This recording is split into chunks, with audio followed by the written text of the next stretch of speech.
Assalamualaikum warahmatullahi wabarakatuh. Oke, hari ini kita akan melanjutkan perkuliahan yang memang mata kuliahnya panjang nih, epidemiologi molekuler. Tetapi materi hari ini kita cukup menyenangkan ya, sampel dan populasi. Kenapa menyenangkan? Ya, semoga menyenangkan gitu aja lah ya. Oke, kita masuk ke materi ya. Populasi itu apa? Populasi itu apa?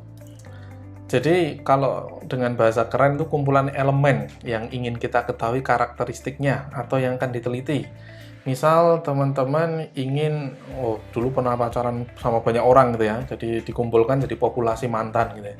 Jadi ada kumpulan mantan-mantan, ada elemen-elemennya. Atau misal di biotek mungkin ada bakteri gitu ya, kumpulan bakteri yang hidup di suatu tempat gitu, itu jadi populasi gitu. Jadi ada kumpulan elemen. Jadi populasi itu ciri-cirinya ada elemennya, bukan susu yang bikin kekar itu ya. Elemen itu komponen-komponennya, bagian-bagiannya. Jadi populasi itu ada isinya gitu ya. Nah, populasi ini bersifat universe, global, luas gitu ya. Jadi ini berisi unit elementer. Nah, kalau digambar ini warna-warni ini permen kayaknya ini ya. Jadi ini populasi permen gitu. Kita ingin mengambil, nanti kalau sampling gitu, kita ambil sampel dari permen yang banyak sekali nih. Nah, kalau yang sering kita dengar ya ketika ada pendataan penduduk itu kan istilahnya sensus penduduk ya. Nah, kalau semua unit populasi itu, semua elemen di dalam populasi itu diambil datanya, seperti sensus penduduk itu ya, nah itu namanya sensus. Kenapa dinamakan sensus? Karena seluruh populasi, seluruh unit di dalam populasi itu diambil datanya. Jadi tidak hanya sebagian. Nah, itu namanya sensus. Seperti itu. Nah, untuk populasi sendiri, itu dia harus jelas ya definisinya. Maksudnya apa? Jadi maksudnya, suatu populasi itu harus jelas, ini tuh apa populasinya, atau siapa populasinya, kalau dia manusia gitu ya. Atau kalau dia makhluk hidup gitu ya. Dan di mana, populasi ini ada di mana. Ini penting, karena dua keterangan ini akan sangat menentukan, misal kita penelitian ya, eksperimen kita ini hasilnya itu bisa sama persis ketika diulang oleh orang lain. Apa, siapa, dan di mana. Misal ketika di mana gitu ya, di Indonesia, dan ketika dia musim hujan gitu. Mungkin eksperimen ini tidak akan berhasil ketika dilakukan di Jepang di musim salju gitu, atau sebaliknya. Dan apa, siapa, ini dia adalah komponennya ya, komponen utamanya ya, yang menjadi tersangkanya kalau di kasus gitu. Nah, misal seperti ini, bakteri gram positif yang tumbuh di lahan gambut kecamatan Y. Jadi ini jelas, dia bakteri gram positif yang dia tumbuhnya di lahan gambut kecamatan Y misal. Atau padi raja lele yang tumbuh di sawah desa X dan lain sebagainya. Populasi itu harus jelas, harus jelas. Nah, judulnya tadi kan sampel dan populasi ya. Sampel itu adalah bagian dari populasi yang akan kita teliti ya, bagian dari populasi. Pengambilan sampel itu disebut sampling. Jadi ketika kita mengambil sampel, itu disebut sampling prosesnya. Nah, kenapa kita perlu melakukan sampling? Contoh di sini puzzle ini ya. Kalau puzzle ini kan ya bahannya sama, terus mungkin bobot dari segi bahan, bobot, lalu ukuran secara keseluruhan itu bisa mewakili ya, satu mewakili yang lain ya. Nah, ini contoh sampling analoginya gitu ya. Jadi kenapa kita perlu melakukan sampling? Yang paling umum dan paling utama adalah ini, bukan kambingnya, tetapi karena populasi terlalu besar. Misal teman-teman ingin meneliti populasi bakteri yang ada di ekor kambing gitu ya. Siapa tahu gitu kan, ada riset gitu bahwa di ekor kambing itu banyak bakteri yang dia berfungsi untuk menghasilkan enzim A gitu, di mana enzim A ini manfaatnya banyak gitu ya. Nah, kalau ada 1000 kambing, lalu teman-teman itu meneliti semua, lah seperengus apa kalian nanti ya setelah penelitian gitu. Mungkin kalian bisa memahami bahasa kolbunya kambing gitu. Kalian mbak-mbak ketika presentasi gitu ya. Nah, Tentunya ini akan menghabiskan banyak waktu kan, waktu, biaya, tenaga, mungkin mengorbankan cinta, dan lain sebagainya ketika teman-teman melakukan penelitian populasinya terlalu besar gitu ya. Nah, di sini yang perlu diperhatikan, sampel itu perlu diambil dengan metode yang benar.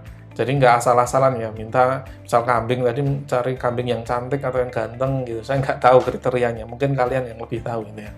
Sampel diambil dengan metode yang benar, sehingga secara efisien dapat menggambarkan parameter populasi. Seperti itu. Jadi sampel ini kan bagian ya, dia sebagian dari populasi. Tetapi dia harus bisa mewakili data ketika kita mengambil data dari keseluruhan populasi. Makanya kita perlu metode yang benar. Tidak asal-asalan tadi itu. Memilih kambing seenaknya sendiri gitu ya. Mungkin yang bulunya lebat, atau kambing yang wajahnya ceria, atau yang bau wangi, ya gitu, terserah. Jadi tidak boleh sembarangan dalam mengambil sampel.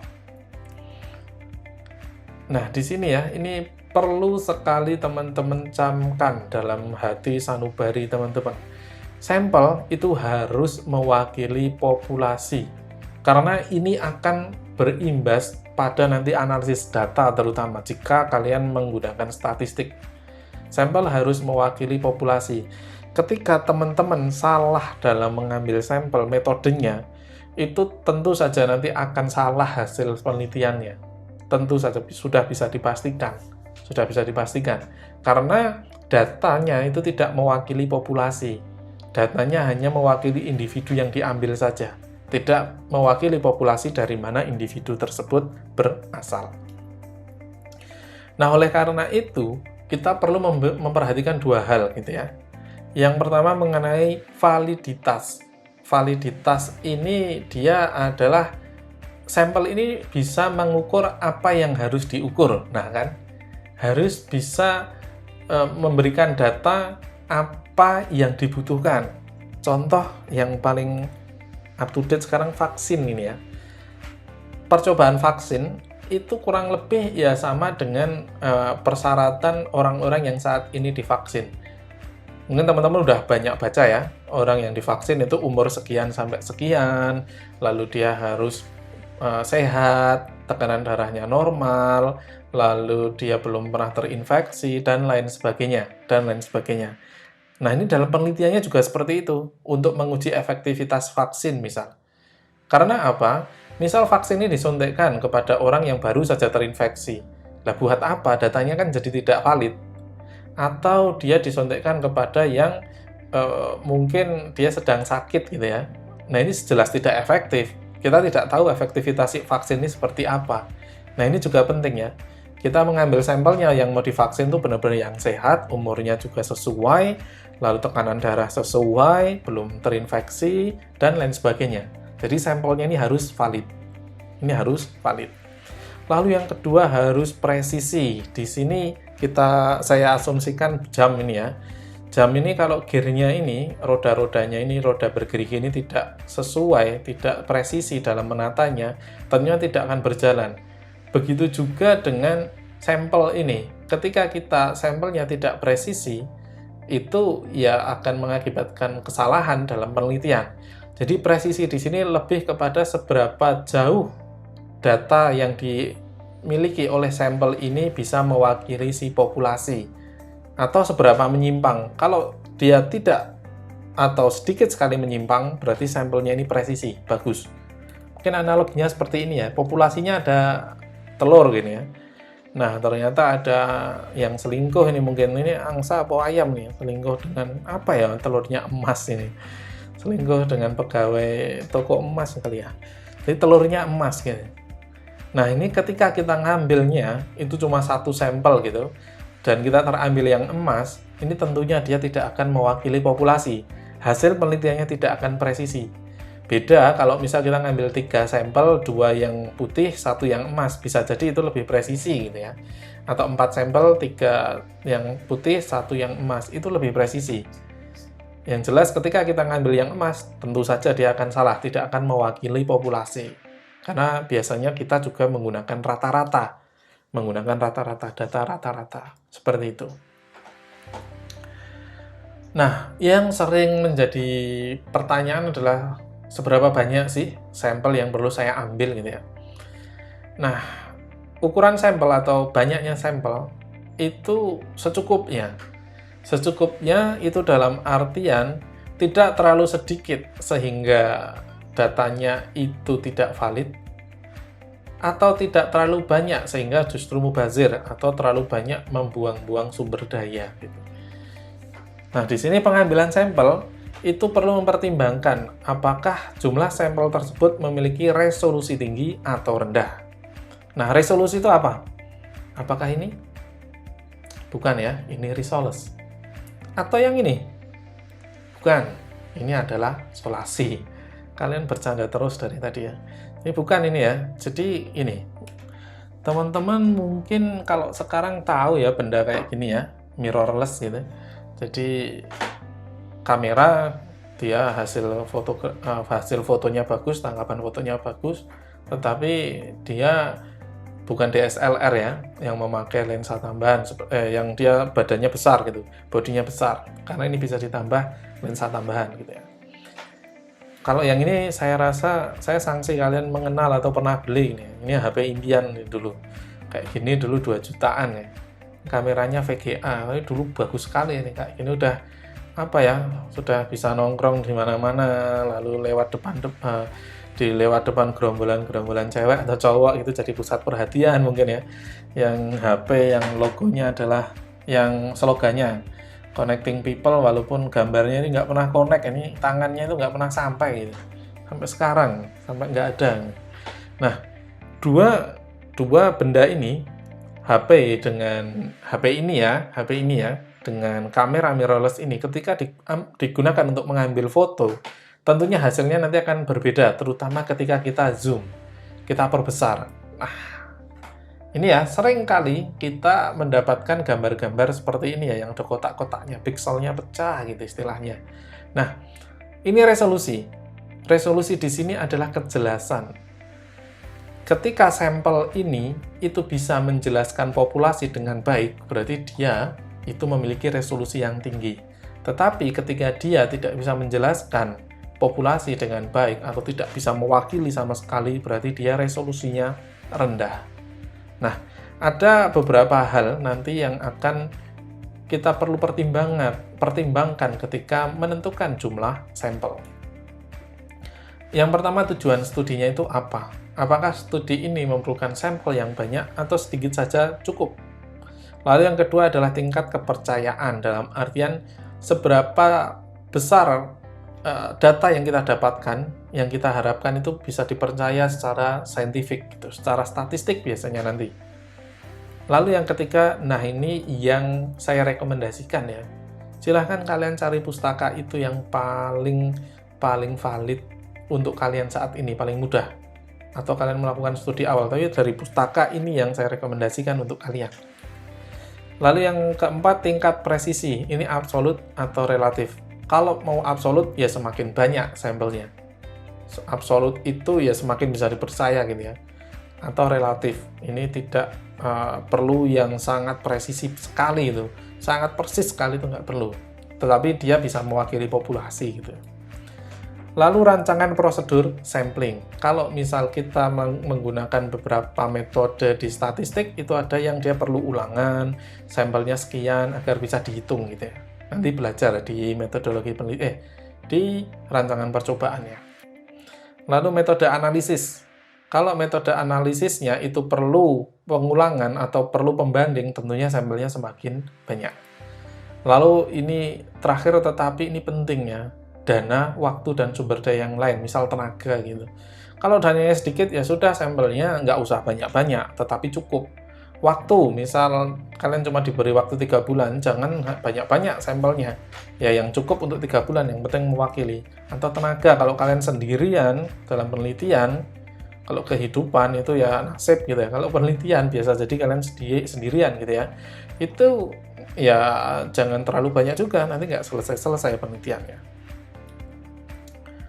Nah, yang selanjutnya adalah metode sampling. Metode sampling ini bisa dibagi menjadi 2. Non-probabilistik dan probabilistik.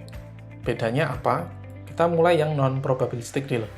Di sini probabilitas suatu sampel itu terambil sebagai sampel itu tidak diketahui. Jadi kemungkinan dia itu terambil atau tidak itu tidak diketahui. Apakah dia 1% terambil, kemungkinannya itu nggak bisa diketahui. Nah, contohnya metode sampling non-probabilistik ini adalah ini. Sukarelawan atau volunteer. Nah, ini kan kita nggak bisa memperkirakan ini nanti yang mau jadi sukarelawan siapa. Misal kemarin pas uji coba vaksin, kita nggak bisa menentukan. Kita nggak tahu ini nanti siapa saja. Makanya ini tidak diketahui probabilitasnya terambil sebagai sampel. Apakah kita nggak tahu populasinya atau banyaknya yang mau gitu ya. Makanya misal saya nggak mau, ini persentase saya di antara yang mau itu tidak diketahui. Jadi kita tidak bisa mengetahui probabilitasnya terambil sebagai sampel. Yang kedua, snowball sampling. Satu sampel ini terkait dengan sampel yang lain. Nah, ini contohnya paling mudah ini ya ketika screening COVID ini ya. Kan ini kita screeningnya kamu kemarin ketemu dengan siapa, misal dengan orang yang terbukti positif ya, ketemu dengan ini. Nah, ketika dia positif, kita cek yang sana positif nggak. Lalu yang selanjutnya, kamu kemarin ketemu dari mana? Kemarin kamu apakah dari luar kota, ketemu siapa saja, itu di tracing gitu. Jadi satu sampel itu bisa menentukan sampel yang lain, Snowball itu kan buat lempar-lemparan ya. Ketika tak lempar, kamu tak lempar kembali gitu. Lalu yang ketiga adalah kelompok sampel yang sudah disiapkan sebelumnya. Nah, ini kan kita sudah sudah siap sebelumnya. Sampelnya ini udah, misal tanaman kita udah semai benihnya terlebih dahulu, nanti kalau udah tumbuh baru kita perlakukan. Nah, ini non-probabilistik. Lalu kuota sampling. Nah, misal teman-teman ingin meneliti, misal ya, kontaminan di penjual es krim, bukan penjualnya, di es krim yang dijajakan keliling gitu ya. Nah, teman-teman ingin sampelnya itu 15 pedagang gitu. Teman-teman nunggu di depan rumah, karena biasanya banyak yang jual es krim, misal ada 100 penjual es krim mewira-wiri di situ ya. Nah, teman-teman nunggu di depan, ada penjual es krim lewat, dicegat, lalu diambil sampelnya, beli satu misal, diisolasi bakterinya. Nanti ada yang lewat lagi. Nah, ini seterusnya sampai dapat 15. Kalau udah 15 terpenuhi sudah. Nah, ini kita nggak bisa memperhitungkan ini siapa nanti penjual es krim yang mau lewat. Ini kuota sampling. Kalau kuota udah terpenuhi ya sudah, tidak akan dilanjutkan lagi. Walaupun penjual mungkin mas-mas ganteng yang jual itu belum lewat, tetap berhenti di situ. Nggak nunggu dia lewat baru selesai penelitiannya gitu ya. Nah, lalu yang probabilistik ini ada 5 ya. Yang kelima sebenarnya nanti gabungan sih. Probabilistik ini kebalikannya. Kalau di sini probabilitas terambil sebagai sampel itu diketahui. Contoh misalnya ini. Ada 18, ini namanya ya udahlah 18 remaja tanggung gitu ya. Ini memiliki probabilitas sama untuk terambil sebagai sampel. Nomor 1 sampai 18 ini sama-sama memiliki kemungkinan untuk terambil sebagai sampel. Nah, di sini yang pertama ini simple random sampling gitu ya, sampling acak sederhana. Ini probabilitas masing-masing individu terambil itu sama. Contoh paling mudah kita lempar dadu gitu ya, lempar dadu. Nah, kalau jumlah dadunya 9 ya sudah Subagri terambil. Jumlah dadunya 7, Agus Syam terambil dan seterusnya. Nah, di sini kan orang nggak tahu dia akan terambil apa enggak gitu ya. Tetapi probabilitasnya sama. Masing-masing itu memiliki kemungkinan untuk terambil sebagai sampel. Nah, yang paling umum digunakan untuk mengambil sampel ini, yang paling umum digunakan untuk mengambil sampel ini adalah tabel acak, tabel nomor acak. Ini sekarang secara online udah banyak. Dulu ada bukunya sih ini. Tapi sekarang nyari di online tuh banyak. Ini ya namanya tabel nomor acak ya. Ini bukan nomor togel ya. Kalian nggak keluar nanti togelnya kalau pakai ini. Tabel nomor acak isinya adalah nomor-nomor acak gitu ya. Fungsinya gimana? Ini cara menggunakannya gimana? Nah, misal kita pengen dari 18 orang ini kita pengen mengambil 5 sampel. Oke. Dari 18 kita ingin mengambil 5 sampel. Jumlah 5 ini saya dapatkan dari pustaka gitu. Nah, Jumlah keseluruhannya adalah 18 orang ya. 18 kan terdiri dari 2 digit, 1 dan 8. Oleh karena itu nanti kita akan memisahkan nomor-nomor ini 2 digit, 2 digit. Nah, mungkin agak bingung kalau di sini ya. Nah, kita aplikasikan langsung. Kita dari keseluruhan nomor acak ini kan banyak ya, terdiri dari 5 digit, 5 digitnya. Kita acak, kita mungkin merem terus tunjuk 1 gitu ya. Kita dapatkan yang ini misal, 85676. Ini yang kita dapatkan. Kita start di sini, nanti ke kanan. Nah, kita pisahkan per 2 digit. Maksudnya seperti ini. 8567 ya. Ini kan angka pertamanya 85 ya, yang saya kotak ini. 2 digit pertamanya 85. Lalu 2 digit keduanya 67. Oke, 8567. Lah 61 ini dari mana? Ini 61 ini 6 yang paling belakang ini dengan angka 1 yang paling depan. Yang paling depan. Jadi 61. Nah, lalu lanjut 00, 05 dan seterusnya. Dan seterusnya. Karena ada 85, 67, 61 dan seterusnya. Nah, karena ini jumlahnya cuma 18, maka yang akan kita ambil itu yang ada di range angka 1 sampai 18. Yang di luar range itu, yang lebih dari 18, itu kita buang. Jadi seperti ini.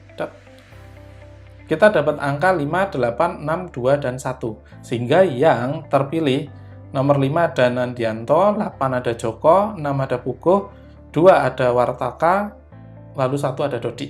Ini yang akan kita ambil. Nah, ini benar-benar acak. Ini Purwanto ini nggak tahu dia akan terambil apa enggak. Oh, ternyata enggak. Nandianto dia juga nggak tahu awalnya. Makanya ini sama-sama peluangnya itu sama. Peluangnya terambil itu sama. Seperti itu untuk simple random sampling. Lalu yang kedua adalah systematic random sampling. Sampling acak sistematis. Nah, ini sebenarnya pengembangan dari simple random sampling tadi. Tetapi dia ada sistematika di awal. Ini sama, probabilitas terambilnya sama. Ini nggak ada perbedaan untuk masing-masing individunya. Cuma metodenya perlu ada pendahuluannya ya. Jadi kita coba dari 18 ini kita pengen mengambil 3 sampel. Yang pertama, kita hitung dulu interval 18, ini jumlah seluruhnya 18, bagi 3. 3 ini adalah jumlah sampel yang akan diambil. Hasilnya 6. Oke. Lalu ambil sampel pertama itu secara acak. Nah, ini pakai metode yang pertama tadi boleh. Misal dapatlah 3 atau Agus Sahlan ini. Oke. Dari 3 ini, sampel yang diambil kemudian sampel pertama 3, sampel kedua itu 3 tambah 6. 6 ini dari perhitungan interval tadi, hasilnya 9. Jadi nanti nomor 9, si Subagri. Lalu 9 tambah 16, 15. Nah, 15 ini nanti, nah ini orang Korea kayaknya, Junhee. Oke. Jadi Agus, Subagri, dan Junhee ini terambil sebagai sampel. Seperti itu. Nah, jika hasil perhitungan interval itu bukan angka bulat, maksudnya koma gitu ya, 6,3, 2,1, 5,7. Kan nanti penambahannya ketika ditambahkan nanti kan jadi ada komanya. Maka diberlakukan pembulatan. Jika dia 5 ke bawah, dia dibulatkan ke bawah. Kalau dia udah 5 ke atas, lebih dari 5 gitu kan, lebih dari 0,5 komanya, maka kita bulatkan ke atas. Seperti itu. Contoh, misal intervalnya 6,3, pas dibagi ya. Dan sampel pertamanya urutan ketiga. Tetap sampel pertamanya 3. Sampel kedua itu 3 ditambah 6,3. Kan harusnya 9,3. Kita bulatkan ke bawah, 9. Nah, yang selanjutnya ini 9,3 ditambah 6,3. Jadi 9,3 ini perhitungan atau hasil dari 3 ditambah 6,3 di sebelumnya. Di sini nggak dibulatkan kalau yang di sini. Maka hasilnya adalah 16. Maka di sini ada perbedaan di sampel ketiga, yang tadinya Junhee, di sini Navia. Seperti itu. Ini systematic random sampling. Dengan cara ini juga lebih adil juga ya. Lebih adil dan masing-masing itu memiliki probabilitas yang sama. Lebih mudah di sini. Karena kita tidak perlu menggunakan tabel. Misal lempar dadu aja untuk yang pertama tadi. Misal. Lalu stratified sampling, di sini sampling terstratifikasi, terstrata gitu, strata, tingkatan gitu. Misal saya ada list seperti ini, nomor 1 sampai 20. Nah, ini intinya di sini kita bagi menjadi strata-strata dan probabilitas terambil untuk setiap strata itu sama. Gimana maksudnya? Di sini data itu bisa dibuat strata. Misal jenis kelamin, umur, dan lain sebagainya. Kita bisa kelompokkan berdasarkan stratanya. Itu ya, kelasnya, maksudnya mungkin lebih mudah nih ya, jenis kelamin, umur gitu ya.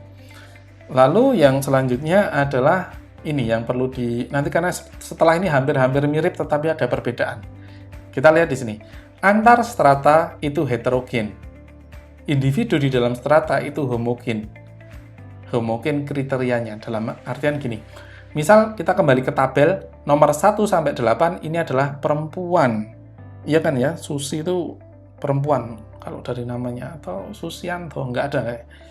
Nah, ini perempuan 1 sampai 8. Sedangkan 9 sampai 20 ini laki-laki.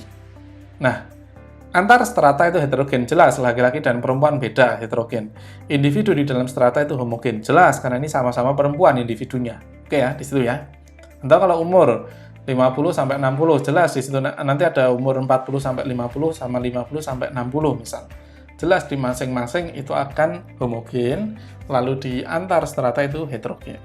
Nah, lalu akan diambil 5 sampel dari total 20. Misal ini sampelnya yang diambil adalah 5. Kita lihat probabilitasnya. Nah, ini kemungkinan di masing-masing kelas. Kita lihat ada 8 yang perempuan ya, dibagi 20. 8 ini dari jumlah yang perempuan 8, 20 ini keseluruhan sampel, lalu dikali 5 jumlah sampel yang akan kita ambil. Hasilnya adalah 2 sampel. Berarti nanti kita akan ambil 2 sampel dari yang perempuan. Lalu yang laki-laki, 12 dibagi 20 kali 5. Ini hasilnya 3 sampel. Kita akan ngambil 3 sampel dari yang laki-laki. Nah, ini sampel dipilih secara acak, yang 2 maupun yang 3. Kita acak, ngambil yang perempuan, apakah pakai dadu atau seperti apa. Lalu yang laki-laki juga sama. Kita acak ngambilnya. Yang penting kita ambil 3. Ini dia akan lebih adil untuk masing-masing strata.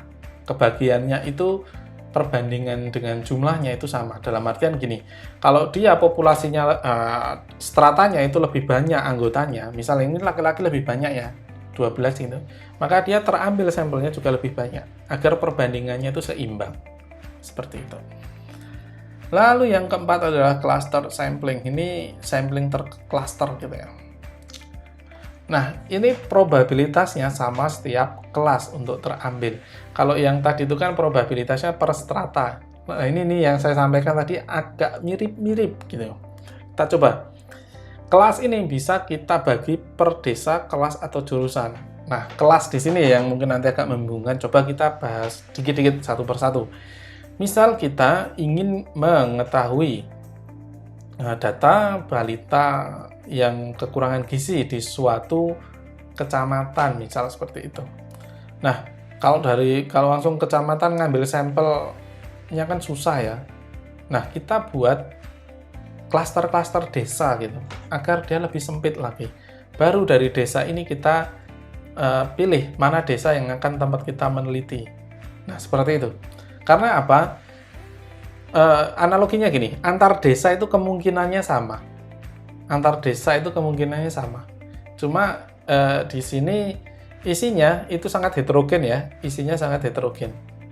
Tapi antar desa itu dia homogen. Dia kemungkinan balita sekian persen yang terkena gizi buruk itu sama. Nah, lalu kelas atau jurusan misal. Jadi misal di kampus gitu pengen mengetahui apa ya, tingkat kesenangan menonton K-pop gitu.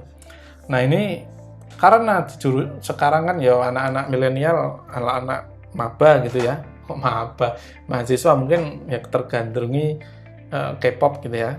Nah, kita pilih aja jurusannya, jangan semua dalam kampus itu diteliti ya, agar lebih enak. Agar lebih bukan keenaknya ya, tapi lebih simple dan datanya itu tetap bisa dipakai gitu. Nah, ini yang saya sampaikan tadi. Bedanya dengan yang stratified tadi adalah di sini antar kelasnya homogen.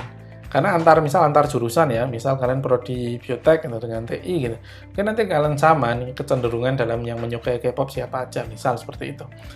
Tapi antar individunya di dalam kelas itu heterogen, jelas. Mungkin nanti di sini si A itu tidak suka, si B suka, si A, si C suka, dan lain seterusnya. Itu heterogen. Heterogen. Itu jelas di sana. Lalu pemilihan kelas dilakukan secara acak. Misal desa, setelah dipilih secara acak, dapatnya desa ini, misal gitu. Itu acak. Pemilihannya acak. Jadi adil di situ. Jadi ini yang diperhatikan adalah karakteristik ya. Kalau yang stratified tadi antar kelasnya heterogen, misal jenis kelamin. Kan laki-laki dan perempuan itu antar kelasnya ya, antar strata gitu kita sebutnya, itu berbeda, heterogen. Tapi antar individu di dalamnya itu sama karena sama-sama laki-laki perempuan. Tapi kalau di sini kebalikan. Di sini antar kelasnya itu malah homogen. Makanya kita bisa milih salah satu. Karena antar kelas itu homogen. Kita tidak perlu memilih semua. Ya, misal antar desa, antar jurusan, antar kelas di sekolahan gitu ya, itu sama. Misal kelas 1A, 1B, 1C, 1D maksudnya. Kan itu sama, antar kelasnya homogen, tapi antar individu itu heterogen. Seperti itu untuk yang cluster. Nah, yang terakhir, multi-stage sampling, ini sampling bertahap. Ini sebenarnya gabungan dari beberapa metode sampling yang tadi kita sebutkan ya, kita diskusikan tadi. Nah, ini contoh adalah pengambilan sampel pasien atau entah pasien gitu ya yang terkena COVID di Wuhan gitu, di kota Wuhan. Nah, step pertama kita ingin menentukan kabupaten mana yang akan diteliti. Ini kita bisa menggunakan klaster ya, klaster. Karena kita bisa bagi-bagi kabupaten. Analoginya setiap kabupaten itu bisa mewakili kabupaten yang lain dalam satu kota. Kita dapat dua nih, Kingsan dan Hanyang. Lalu yang step kedua, ini masih desa ini ya, masih desa. Kita bisa pakai klaster juga. Kita buat klaster-klaster desa karena kan persebaran virus di Wuhan merata gitu ya. Jadi setiap desa itu ya bisa mewakili desa yang lain. Lalu kita ambil ini. Di Kingsan kita ambil Sihua, kayak nama anjing ya, Sihua-hua. Lalu Taoyuan, lalu Yangji. Wah. Lalu di Hanyang ada Guiyuan, Yue Hujun, lalu Jiang Xin Yuan. Nah, ini klaster. Baru kita lihat di bawahnya ya, yang step 3 ini dipisahkan laki-laki dan perempuan dan dipisahkan berdasarkan umur. Kita bisa menggunakan yang stratified. Karena ini pasti antar kelas dia berbeda ini, karena male dan female, laki-laki dan perempuan. Lalu umurnya juga berbeda. Tapi di dalam strata dia akan sama. Misal kelompok yang male ya dia male semua kan ya, nggak ada yang setengah-setengah. Ini yang multi-state sampling. Nah, demikian ya yang bisa saya sampaikan. Harapannya teman-teman sudah ada gambaran sampel dan populasi secara definisi, termasuk bagaimana cara mengambil sampel, termasuk menentukan besarnya sampel itu bagaimana. Baik, sampai jumpa di video berikutnya. Saya cukupkan sekian. Wassalamualaikum warahmatullahi wabarakatuh. Tetap semangat ya.